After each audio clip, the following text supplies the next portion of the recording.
Zerodha is an Indian online discount brokerage company founded by Nitin Kamath in 2010. The company has rapidly grown to become one of the largest stock brokers in India, with over 3 million clients as of 2021.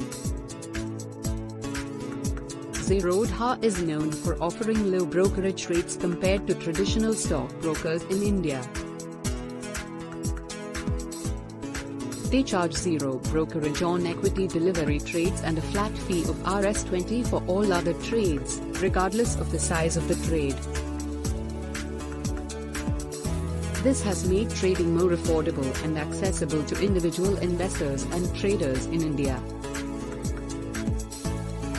Zerodha's online trading platform, called Kite, is user-friendly and provides a range of tools and features to help investors and traders make informed decisions.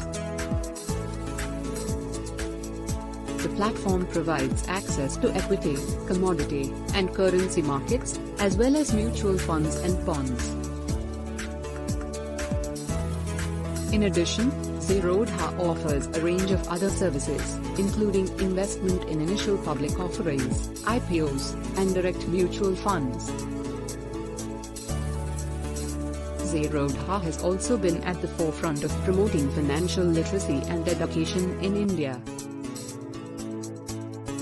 They offer a range of free educational resources, including articles, videos, and webinars, to help investors and traders learn about the markets and make informed decisions. Overall, Zerodha has revolutionized the brokerage industry in India by offering low-cost, high-tech trading services and promoting financial literacy. Their approach has made trading more accessible and affordable to individual investors and traders, and they continue to be a major player in the Indian stockbroking industry.